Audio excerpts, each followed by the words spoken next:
Movie के start होते ही हमें बताया जाता है कि 1945 और 1962 में यूएस गवर्नमेंट ने 331 एटमॉस्फेयर न्यूक्लियर टेस्ट कंडक्ट किए थे और इसकी वजह से लोगों को जो जेनेटिक इफेक्ट हुए हैं गवर्नमेंट उसे आज भी डिनाई करती है।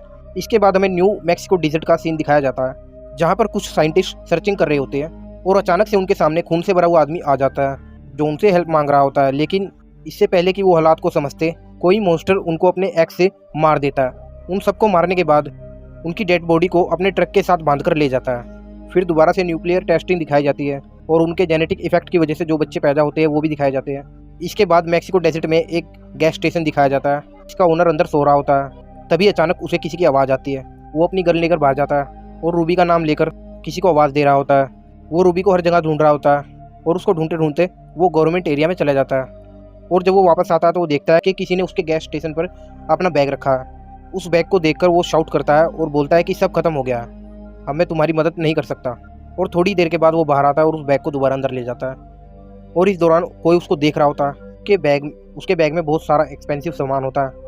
तभी उसको किसी का कटा हुआ कान भी मिलता है। ये कान उसी लड़के का होता है जिसका वो बैग था।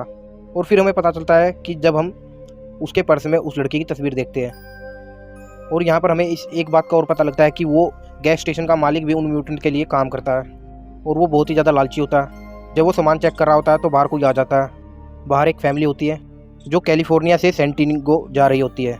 उस फैमिली में आदमी का नाम बॉब था और वाइफ का नाम एथल, और उन दोनों के साथ उनके 3 बच्चे भी होते हैं, ब्रैन, बॉबी और लेन का हस्बैंड डग, और उनके साथ उनकी छोटी बेटी कैथरीन भी होती है। उनके साथ 2 जर्मन शेपर्ड भी होते हैं जिनका नाम उन्होंने ब्यूटी बीस्ट रखा हुआ होता है। कार में फ्यूल डलवाने के बाद जब वो लोग वहाँ से जा रहे होते हैं तो जैक उन्हें हिल्स के बीच से एक शॉर्टकट बताता है जो वहाँ पर था ही नहीं मैप पर। फिर अपना टाइम सेव करने के लिए वो वहाँ से चल पड़ता है। उन्हें चलते हुए ज़्यादा देर नहीं हुई होती है कि वहाँ पर कुछ ज़मीन पर जाल होता है जिसकी वजह से उनकी गाड़ी क्रैश हो जाती है और पत्थर से टकरा जाती है, और टकराते ही वो गाड़ी पंचर भी हो जाती है। उनके डॉग वहाँ से भाग जाते हैं और बॉबी उनको लेने के लिए उनके पीछे जाता है। बॉब समझ रहा था कि ये सब कुछ हाई टेम्परेचर की वजह से हुआ है और वहाँ पर दूर दूर तक कुछ भी नहीं दिखाई दे रहा था और ना ही उनके अलावा वहाँ पर कोई मौजूद था। बॉब अपने डॉग्स को ले आता है लेकिन कोई उसे वहाँ से छुपकर देख रहा होता है। उन्हें वहाँ से निकलने की कोई उम्मीद नज़र नहीं आ रही थी। फिर बॉब डिसाइड करता है कि हम अपनी हेल्प के लिए यहाँ से पैदल जाएंगे और बॉब दोबारा उस गैस स्टेशन पर जाएगा और डग अपना सफ़र उसी रास्ते से आगे तय करेगा। और सब लेडीज़ भी बॉब के साथ होती है। बॉब एक गन खुद रख लेता है और एक गन बॉबी को दे देता है क्योंकि डग ने गन रखने से इनकार कर दिया था। फिर वो दोनों अपने अपने रास्ते में निकल जाते हैं। ब्रेंडा ट्रेलर का दरवाज़ा खोल देती है और ब्यूटी वहाँ से भाग जाती है और उसके पीछे बॉबी भी चला जाता है। ब्यूटी के पीछे भागते भागते वो काफ़ी आगे आ जाता है। फिर उसको वहाँ पर खून नज़र आता है और वो खून का पीछा करता है और तभी वो देखता है कि किसी ने ब्यूटी को बीच में से फाड़कर मार दिया है। ये सब देख के वो काफ़ी डर जाता है और वहाँ से भागने की कोशिश करता है। तभी वो हिल्स से नीचे गिर जाता है और वहीं पर गिरकर बेहोश हो जाता है। फिर एक अजीब सी लड़की उसके पास आकर बैठ जाती है और वो लड़की कोई और नहीं रूबी होती है। रूबी और म्यूटेंट्स की तरह नहीं होती है। वो बॉबी को अपने भाई गोगल से बचाना चाहती थी जो कि ऊपर हिल्स पर बैठकर ब्यूटी का पाँव खा रहा होता है। और यहाँ पर डग चलते हुए एक बहुत बड़े होल तक पहुँच जाता है जहाँ पर बहुत सारी गाड़ियाँ खड़ी होती हैं। वो उन गाड़ियों के पास जाकर देखता है वो सभी गाड़ी ख़राब होती है और कोई भी नहीं चलती। और बॉब को गैस स्टेशन तक पहुँचते पहुँचते रात हो जाती है। वहाँ पर वो जैक को ढूंढता हुआ अंदर चला जाता है। तभी उसको वही बैग मिलता है जहाँ पर कटा हुआ कान होता है और यहाँ पर उसे और भी ज़्यादा सामान नज़र आता है और वहीं पर न्यूज़पेपर हेडलाइंस भी लगी हुई होती है जिससे कि वो समझ जाता है कि यहाँ पर क्या हुआ हो रहा था। तभी वो एक गाड़ी में बैठकर वहाँ से जा रहा होता है और तभी उसे जैक की आवाज़ आती है। जैसे ही बॉब गाड़ी से नीचे उतरकर जैक को देखने जाता है वो देखता है कि जैक अपना सिर अपनी गन से उड़ा देता है। बॉब काफ़ी डर जाता है और वहाँ से भागने लगता है। वो गाड़ी में बैठकर वहाँ से भागने की कोशिश करता है लेकिन तभी उसी गाड़ी में एक और म्यूटेंट बैठा हुआ होता है। वो बॉब को बहुत बुरी तरह मारता है और उसको बेहोश कर देता है और वहाँ से उसको ले जाता है। और बॉबी भी अभी तक वहाँ से वापस नहीं हुआ होता है तो ब्रेंडा उसे ढूंढने के लिए चली जाती है और रूबी अभी तक उसके पास बैठी हुई होती है। और जैसे ही वो ब्रेंडा की आवाज़ सुनती है वो वहाँ से भाग जाती है और तभी ब्रेंडा बॉबी को वापस ले आती है। लेकिन बॉबी उन्हें कुछ भी नहीं बता। लेकिन एकदम से वहाँ पर कुछ हलचल होती है। बॉबी उन तीनों को बोलता है कि वो तीनों वहीं पर ठहरे और वो खुद बाहर देखने के लिए जाता है। और तभी वहाँ पर डग आ जाता है। डग उन्हें कहता है कि 12 बजे तक अगर बॉब वापस नहीं आते तो हम उन्हें ढूंढने के लिए जाएंगे। और फिर वो सब अरेस्ट करने लग जाते हैं। डग और लिन कार में होते हैं और बाकी सारे ट्रेलर में। सब लोग सो जाते हैं लेकिन बॉबी अभी तक जाग रहा होता है। वो बाहर बीस्ट को ढूंढने के लिए जाता है। तभी उनकी गाड़ी में एक ल्यूटो नाम का म्यूटेंट घुस जाता है जो ब्रेंडा को पकड़ लेता है। और बाहर बॉबी को भी कुछ नज़र आता है और वो फ़ौरन जाकर डग को जगा देता है और बॉबी सब कुछ उन लोगों को बता देता है। और तभी उन्हें किसी की चीख सुनाई देती है और वो देखते हैं कि वो चीख और किसी की नहीं बल्कि बॉब की है। और बॉब को कुछ ही दूर पर एक पेड़ पर उसको बांधकर उन म्यूटेंट्स ने आग लगा दी थी। और वो बॉब को बचाने के लिए आगे बढ़ते हैं और इसी दौरान एक और म्यूटेंट उनकी गाड़ी में घुस जाता है जिसका नाम लिजर्ड होता है। और बॉब उनकी आंखों के सामने जलकर मर जाता है और वो कुछ भी नहीं कर पाते हैं। फिर लिन को ब्रेंडा की चिल्लाने की आवाज़ आती है। वो अंदर जाकर देखती है और वहाँ पर लिजर्ड ने उसकी बच्ची को पकड़ा हुआ होता है। वो उसकी बच्ची पर गन पॉइंट करके उसके साथ ज़बरदस्ती करने की कोशिश करता है, लेकिन फ़ौरन वहाँ पर इतन आती है और उस पर पीछे से अटैक करती है। लेकिन इससे पहले वो कुछ करती है, लिजर्ड उसको शूट कर देता है गोली से। और गोली की आवाज़ सुनकर डग और बॉबी भी वहाँ पर आ जाते हैं। लिजर्ड ब्रेंडा को भी शूट करने लग जाता है। तभी लिन एक पेचकस उसके पाँव में घुसा देती है और इसके बाद लिजर्ड लिन को भी मार देता है। लिजर्ड ब्रेंडा को वहाँ से लेकर जाने की कोशिश करता है, लेकिन तभी वहाँ पर डग और बॉबी पहुँच जाते हैं। डग जब ट्रेलर में आता है तो वो देखता है कि लिन मर चुकी है, जिसको देख के वो काफ़ी डिप्रेस हो जाता है। और तभी उसको अपनी बेटी याद आती है। फिर वो कैथरीन को देखता है इधर उधर। फिर उसको पता चलता है कैथरीन यहाँ पर नहीं है। फिर वो देखता है कि वो म्यूटेंट्स उसको ले गए हैं और एक और म्यूटेंट उनके ऊपर काफ़ी देर से नज़र रखा हुआ होता है। लेकिन तभी डॉग उसको काट लेता है और उस पर हमला कर देता है। इधर इथन जिंदा होती है, लेकिन हम देखते हैं वो वहीं पर मर जाती है।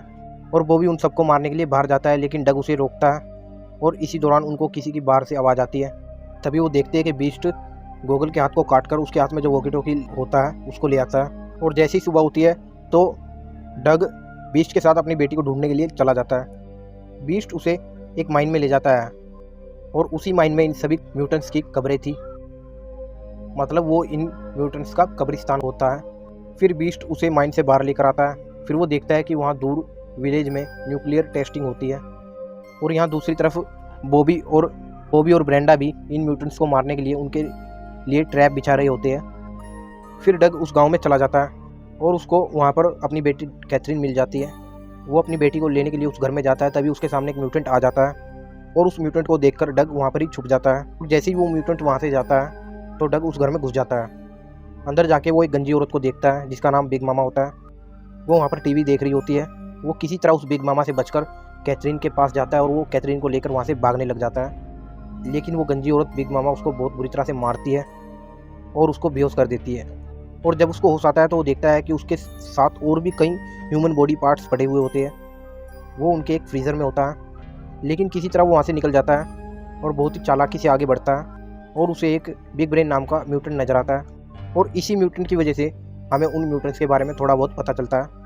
वो बताता है कि हमें सिटी से निकाल दिया गया है और हम यहाँ पर माइन में छुप गए और यहाँ पर बहुत ज़्यादा न्यूक्लियर बॉम्ब आकर गिरे, जिसकी वजह से बॉम्ब की रेडिएशन से वो जेनेटिकली डिफॉर्म बन गए। फिर डग उसे कैथरीन के बारे में पूछता है, लेकिन वो उसे कुछ भी नहीं बताता और तभी वहाँ पर आकर लूटो उस पर हमला कर देता है। वो एक कुल्हाड़ी से उसकी 2 उंगलियाँ काट देता है, लेकिन किसी तरह डग उसे मारने में कामयाब हो जाता है।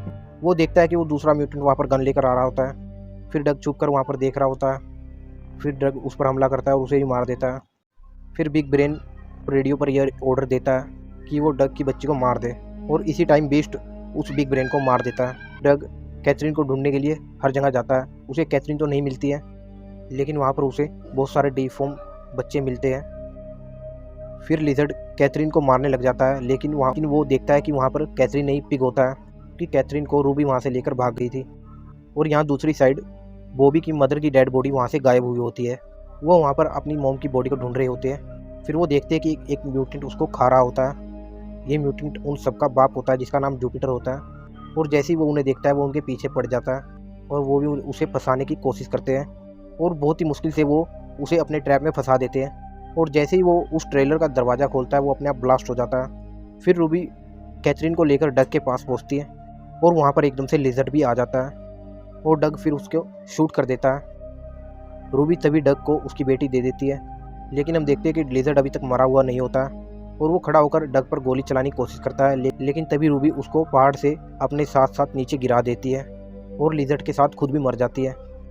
और यहाँ पर बॉबी देखता है कि जुपिटर अभी भी जिंदा हुआ होता है। फिर ब्रेंडा एक एक्स लेती है और उसको बुरी तरह से मार देती है और फिर वो देखते हैं कि डग अपनी बेटी को और बीस्ट को लेकर वापस आ रहा होता है। फिर वो दोनों उनको देखकर बहुत ही ज़्यादा खुश हो जाते हैं, लेकिन अभी भी कोई उन्हें हिल्स से देख रहा होता है और यहीं पर ये मूवी एंड हो जाती है।